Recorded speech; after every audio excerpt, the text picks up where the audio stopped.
Hello friends, welcome back to our channel. இன்றைக்கி நம்ம சேனலில் ரொம்ப சூப்பரான லஞ்ச் காம்போ ரெசிபி தான் பார்க்க போகிறோம். கொண்டக்கடலை குழம்பு, அதுக்கப்புறம் பீட்ரூட் பொரியல். இது எப்படி செய்யலாம் அப்படின்னு சொல்லிட்டு நம்ம இப்போ வீடியோவில் பார்க்கலாம்.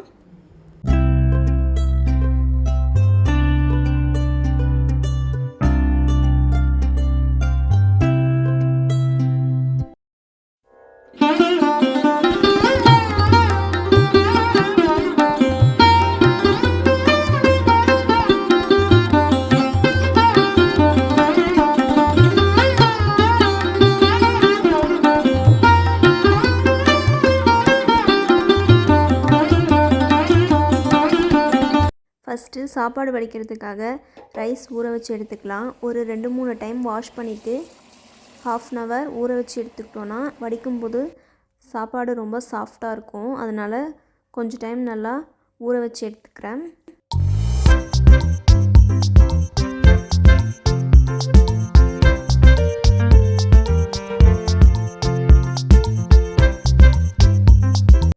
இந்த மாதிரி ஊற வச்சுட்டு சாப்பாடு செய்யும்போது ரைஸ் சீக்கிரமாக வெந்து வந்துடும். அதனால் இந்த மாதிரி ஒரு ½ ஊற வச்சு எடுத்துக்கலாம். நல்லா வாஷ் பண்ணிட்டேன். நெக்ஸ்ட்டு குழம்பு செய்கிறதுக்காக சன்னாவை ஊற வச்சு எடுத்து வச்சுருக்கேன். ஒரு 8 to 10 மணி நேரம் ஊறினா நல்லா ஊறி இந்த மாதிரி இருக்கும். நீங்கள் அடுத்த நாள் செய்ய போகிறீங்கன்னா இப்போ மொதல் நாளே ஊற வச்சு இந்த மாதிரி எடுத்து வச்சுருங்க. அப்போ நெக்ஸ்ட் டே நம்ம ப்ரிப்பேர் பண்ணிக்கலாம். இந்த குழம்புக்கு பிளாக் சன்னா, ஒயிட் சன்னா எது வேணாலும் யூஸ் பண்ணலாம். நான் இப்போ பிளாக் சன்னா ஊற வச்சுருக்கேன். உங்கள்கிட்ட ஒயிட் கலர் இருந்துச்சுன்னா அது கூட நீங்கள் ஊற வச்சு எடுத்துக்கலாம். இப்போ எல்லாத்தையும் இந்த மாதிரி குக்கரில் ஆட் பண்ணிக்கிறேன்.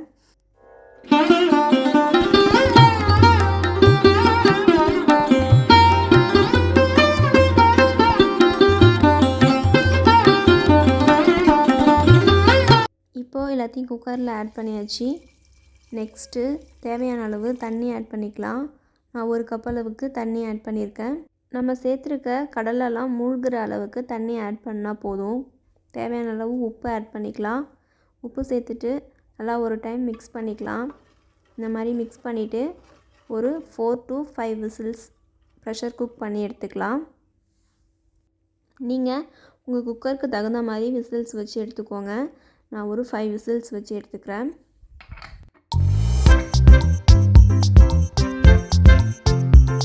இப்போது குழம்புக்கு தேவையான புளி ஊற வச்சுக்கலாம். ஒரு சின்னதாக எலுமிச்சைப்பழம் அளவுக்கு புளி எடுத்து ½ ஊற வச்சுக்கிறேன். ஊற வச்சுட்டு செய்யும்போது புளி கரைசல் அதிகமாக நமக்கு கிடைக்கும். அது மாதிரி முன்னாடியே ஊற வச்சுட்டேன். இப்போ குழம்புக்கு தேவையான வெஜிடபிள்ஸ் எல்லாம் இந்த மாதிரி எடுத்து வச்சுக்கலாம். சின்ன வெங்காயம், பெரிய வெங்காயம், பச்சை மிளகாய், முருங்கைக்காய், கத்திரிக்காய், தக்காளி, பூண்டு இது எல்லாமே இந்த மாதிரி எடுத்து வச்சுருக்கேன். பீட்ரூட் பொரியலுக்கு பீட்ரூட் எடுத்து இந்த மாதிரி ரெடி பண்ணிக்கலாம். நான் இன்றைக்கி கத்திரிக்காய், முருங்கைக்காய் போட்டு இந்த குழம்பு ரெடி பண்ண போகிறேன். நீங்கள் உங்களுக்கு எந்த காய்கறி போட்டு செய்கிறதுக்கு விருப்பமோ அதை நீங்கள் ஆட் பண்ணிக்கலாம். கத்திரிக்காய், முருங்கைக்காய், உருளைக்கிழங்கு இது 3ம் இந்த குழம்புல சேர்க்கும்போது குழம்போட டேஸ்ட் நல்லாயிருக்கும். அதனால் நான் அதை எடுத்திருக்கேன். இப்போது இந்த மாதிரி வெங்காயம், தக்காளி இது எல்லாத்தையும் நல்லா கட் பண்ணி எடுத்து வச்சாச்சு. நெக்ஸ்ட்டு பீட்ரூட் பொரியலுக்கு பீட்ரூட்டையும் இந்த மாதிரி நல்லா துருவி எடுத்துக்கலாம்.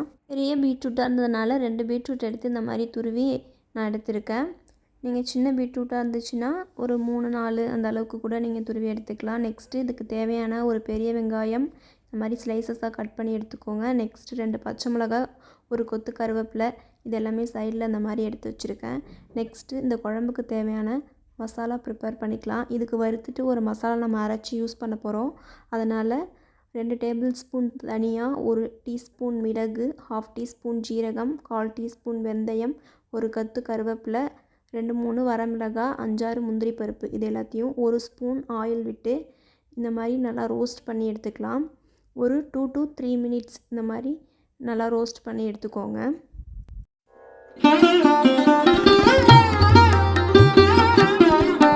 நெக்ஸ்ட்டு இது கூடவே சின்ன வெங்காயம் 10-15, அப்புறம் நறுக்கி வச்சுருக்க தக்காளி, பூண்டு ஒரு 10 பல் ஆட் பண்ணியிருக்கேன். இது எல்லாத்தையும் சேர்த்துட்டு நல்லா ஒரு 2 மினிட்ஸ் வதக்கி எடுத்துக்கலாம். தக்காளி, வெங்காயம், பூண்டு எல்லாம் நல்லா வதங்கி வந்துடுச்சு. இது இப்போது ஒரு 15 மினிட்ஸ் ஆறட்டும். அதுக்கப்புறம் நம்ம பேஸ்ட் மாதிரி அரைச்சி எடுத்துக்கலாம். கத்திரிக்காய், முருங்கைக்காய் எல்லாம் இந்த மாதிரி கட் பண்ணி எடுத்து வச்சுருக்கேன். 2 கத்திரிக்காய், 2 முருங்கைக்காய் இப்போ தான் சேர்த்து இந்த குழம்பு செய்ய போகிறேன். இப்போ புளிக்கரைசல் இந்த மாதிரி நல்லா வடிச்சிட்டு ஃபில்ட்ரு பண்ணி எடுத்து வச்சுக்கலாம். நெக்ஸ்ட்டு இந்த மசாலா நல்லா ஆறி வந்துடுச்சு. இதை நல்லா பேஸ்ட் மாதிரி அரைச்சி எடுத்துக்கலாம். இப்போது இது கூடவே கொஞ்சமாக தண்ணி ஆட் பண்ணிவிட்டு இந்த அளவுக்கு நல்லா அரைச்சி எடுத்துகிட்டு வந்திருக்கேன். ரொம்ப தண்ணி ஆட் பண்ண வேண்டாம், 1/2 டம்ளர் ஆட் பண்ணால் போதும். நல்லா இந்த அளவுக்கு பேஸ்ட்டாக அரைச்சி எடுத்துக்கலாம். நெக்ஸ்ட்டு குழம்பு தாளிக்கிறதுக்காக ஒரு பாத்திரத்தில் எண்ணெய் ஊற்றி சூடு பண்ணிவிட்டு 1/2 டீஸ்பூன் அளவுக்கு வெந்தயம் ஆட் பண்ணியிருக்கேன். நெக்ஸ்ட்டு ஒரு 1/4 டீஸ்பூன் ஜீரகம் கூடவே சேர்த்துட்டு இது நல்லா பொரிஞ்சு வரட்டும். பொரிஞ்சு வந்ததுக்கப்புறம் ஒரு பெரிய வெங்காயம் இதை மாதிரி நல்லா பொடியாக நறுக்கி கூடவே ஆட் பண்ணிக்கோங்க. இதெல்லாம் நல்லா வதங்கி வரட்டும். இந்த அளவுக்கு நல்லா வதங்கினதுக்கப்புறமா நெக்ஸ்ட் இன்க்ரீடியண்ட் ஆட் பண்ணிக்கலாம். வெங்காயம் ஒரு 2 to 3 மினிட்ஸ் நல்லா வதங்கி வந்துடுச்சு. இப்போது 2 பச்சை மிளகாய் இந்த மாதிரி கீறிட்டு கூட ஆட் பண்ணியிருக்கேன். இது ஒரு 2 மினிட்ஸ் நல்லா வதங்கட்டும். நெக்ஸ்ட்டு ஒரு கொத்து கருவேப்பிலை கூடவே ஆட் பண்ணிக்கலாம். கருவேப்பிலை சேர்க்கும்போது ஸ்மெல் நல்லாயிருக்கும், அதனால் கருவேப்பிலை மறக்காமல் ஆட் பண்ணிக்கோங்க. இப்போது ஒரு அரை தக்காளி பழம் இதை மாதிரி பொடியாக நறுக்கிட்டு இது கூட சேர்த்து நம்ம வதக்கிக்கலாம். தக்காளி ஆல்ரெடி இந்த மசாலாவில் சேர்த்து அரைச்சிருக்கோம், அதனால் நான் இப்போது அரை தக்காளி மட்டும் ஆட் பண்ணியிருக்கேன். தக்காளி, வெங்காயம் இதெல்லாம் நல்லா வதங்கி நல்லா சாஃப்டாக வெந்ததுக்கப்புறம் 2 டீஸ்பூன் அளவுக்கு குழம்பு மிளகாய் தூள், 1/2 டீஸ்பூன் மஞ்சள் தூள் இது சேர்த்துட்டு நல்லா மிக்ஸ் பண்ணிக்கலாம். நல்லா 1 நிமிஷம் இந்த மாதிரி எண்ணெயிலே நல்லா குக் ஆகட்டும். நெக்ஸ்ட்டு நம்ம அரைச்சி வச்சுருக்க மசாலா ஆட் பண்ணிக்கலாம். எல்லா மசாலாவையும் இது கூட ஆட் பண்ணிக்கோங்க. ஆட் பண்ணிவிட்டு ஒரு 1/2 டம்ளர் அளவுக்கு தண்ணி ஆட் பண்ணிக்கலாம். இப்போது நல்லா மிக்ஸ் பண்ணிவிட்டு இந்த மிக்ஸி ஜார்லேயே கழுவிட்டு 1/2 டம்ளர் தண்ணி ஆட் பண்ணியிருக்கேன். இப்போது இது நம்ம சேர்த்ததுக்கப்புறம் நல்லா இது கொதிச்சு வரணும். இந்த டைம் நல்லா கொதிச்சுட்டே இருக்கும்போது தேவையான அளவு உப்பு ஆட் பண்ணிக்கலாம். உப்பு சேர்த்துட்டு நல்லா ஒரு டைம் மிக்ஸ் பண்ணிக்கலாம். இந்த மாதிரி நல்லா மிக்ஸ் பண்ணி விடுங்க. நெக்ஸ்ட்டு நம்ம இப்போ கட் பண்ணி வச்சுருக்க காய்கறி கூட ஆட் பண்ணிக்கலாம். முருங்கைக்காய், கத்திரிக்காய் இது எல்லாத்தையும் இப்போ நான் ஆட் பண்ணிக்கிறேன். இப்போது குக்கரில் ப்ரெஷர் ரிலீஸ் ஆகிடுச்சு. சன்னா எப்படி வெந்திருக்கு அப்படின்ட்டு பார்க்கலாம். இப்போ நல்லா சாஃப்டாக குக் ஆகியிருக்கு. இந்த அளவுக்கு நல்லா சாஃப்டாக வெந்திருக்கு. இப்போ இந்த கடலை எல்லாத்தையுமே குழம்புல ஆட் பண்ணிக்கலாம். தண்ணி அதிகமாக இருந்துச்சுன்னா நீங்கள் கொஞ்சம் இதுலேருந்து வடிச்சிட்டு கூட நீங்கள் ஆட் பண்ணிக்கலாம். இப்போ எனக்கு தண்ணி கரெக்டாக இருக்குது, அதனால் நான் அப்படியே ஆட் பண்ணியிருக்கேன். நல்லா இந்த மாதிரி ஒரு டைம் மிக்ஸ் பண்ணிக்கலாம். மிக்ஸ் பண்ணிவிட்டு ஒரு 5 மினிட்ஸ் நல்லா இது கொதிச்சு வரட்டும்.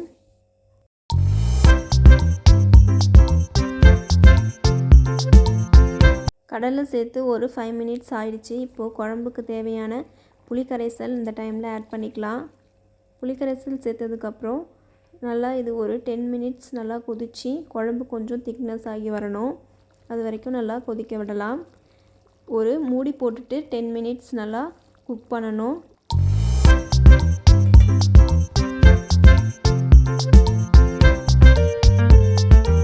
இப்போது பாருங்கள் 10 மினிட்ஸ் ஆயிடுச்சு. இந்த அளவுக்கு நல்லா திக்னஸாக இருக்குது.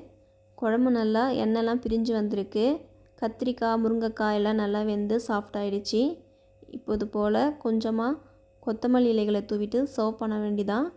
சூப்பரான கொண்டக்கடலை புளிக்குழம்பு ரெடி ஆகிடுச்சு. இந்த குழம்பு செய்யும்போது சைடிஷ்ஷாக இதுக்கு முட்டை பொரியல், அப்புறம் வெண்டைக்காய் பொரியல், அப்பளம், வத்தல் இது கூடலாம் வச்சு சாப்பிடும்போது சூப்பராக இருக்கும். இப்போது அப்படியே சைடில் சாப்பாடும் வச்சாச்சு. இது ஒரு 1/2 ஹவரில் ரெடி ஆகிடும். இன்றைக்கி இந்த குழம்புக்கு சைடிஷ்ஷாக பீட்ரூட் பொரியல், அதுக்கப்புறம் அப்பளம் இது ரெண்டும் தான் நான் சைடிஷ்ஷாக ப்ரிப்பேர் பண்ணியிருக்கேன். நீங்கள் உங்களுக்கு விருப்பமானது நீங்கள் ப்ரிப்பேர் பண்ணிக்கலாம். இந்த லன்ச் மெனு ப்ரிப்பேர் பண்ண 1 to 1.5 ஹவர்ஸ் ஆகும். நீங்கள் எப்பயாச்சும் சிம்பிளான லன்ச் மெனு ப்ரிப்பேர் பண்ணணும் அப்படின்னு நினைக்கும்போது இந்த காம்போ ட்ரை பண்ணலாம். இதே மாதிரி ட்ரை பண்ணி பார்த்துட்டு எப்படி இருக்குது அப்படின்ட்டு ஃபீட்பேக் சொல்லுங்கள். நெக்ஸ்ட்டு பீட்ரூட் பொரியல் செய்கிறதுக்காக எண்ணெய் இதை மாதிரி சூடு பண்ணியிருக்கேன். 2 டேபிள் ஸ்பூன் ஆயில் சூடு பண்ணிவிட்டு 1 டீஸ்பூன் கடுகு ஆட் பண்ணி அது நல்லா பொரிஞ்சதும் இந்த மாதிரி ஸ்லைசஸாக கட் பண்ணி வச்சுருக்க ஒரு பெரிய வெங்காயம் ஆட் பண்ணி நல்லா வதக்கிக்கலாம். வெங்காயம் கொஞ்சம் நல்லா வதங்கினதுக்கப்புறம் ஒரு கொத்து கருவேப்பிலை ஆட் பண்ணிக்கலாம். கருவேப்பிலை சேர்த்துட்டு ஒரு 2 மினிட்ஸ் நல்லா இந்த மாதிரி வதக்கி எடுத்துக்கலாம். அதுக்கப்புறம் ஒரு பச்சை மிளகாய் கீறிட்டு ஆட் பண்ணியிருக்கேன், அதையும் நல்லா சேர்த்து வதக்கிக்கலாம். நெக்ஸ்ட்டு இந்த மாதிரி துருவி வச்சுருக்க பீட்ரூட் இது எல்லாத்தையும் இதில் சேர்த்துக்கலாம். இப்போது எல்லாத்தையும் ஆட் பண்ணியாச்சு. பீட்ரூட் சேர்த்துட்டு ஒரு 2 மினிட்ஸ் நல்லா வதக்கிக்கலாம். நெக்ஸ்ட்டு 1/2 டம்ளர் அளவுக்கு தண்ணி ஆட் பண்ணிக்கலாம். 1/2 டம்ளர் தண்ணி சேர்த்துட்டு ஒரு 2 மினிட்ஸ் நல்லா மிக்ஸ் பண்ணி விடலாம். இப்போது பீட்ரூட் எல்லாம் நல்லா வதங்கி வந்திருக்கு. இந்த டைமில் தேவையான அளவு உப்பு ஆட் பண்ணிக்கலாம். உப்பு சேர்த்துட்டு ஒரு டைம் நல்லா மிக்ஸ் பண்ணி எடுத்துக்கலாம்.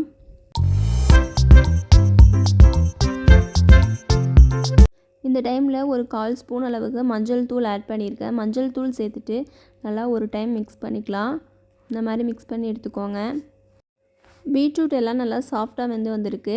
இந்த டைமில் ஃபைனலாக 2 டேபிள் ஸ்பூன் நிலக்கடலை பொடி ஆட் பண்ணிக்கோங்க. வேர்க்கடலை நல்லா வறுத்துட்டு இந்த மாதிரி பொடியாக்கி ஆட் பண்ணியிருக்கேன். இது சேர்க்கும்போது இதோட டேஸ்ட் ரொம்ப சூப்பராக இருக்கும். உங்களுக்கு இந்த பொடி ஆட் பண்ணுறதுக்கு விருப்பம் இல்லைன்னா நீங்கள் தேங்காய் துருவல் கூட ஒரு 3 டேபிள் ஸ்பூன் அளவுக்கு இந்த டைமில் மிக்ஸ் பண்ணிக்கலாம். சேர்த்துட்டு இந்த மாதிரி நிலக்கடலை பொடி சேர்த்து ஒரு டைம் செஞ்சு பாருங்கள், டேஸ்ட் ரொம்ப சூப்பராக இருக்கும்.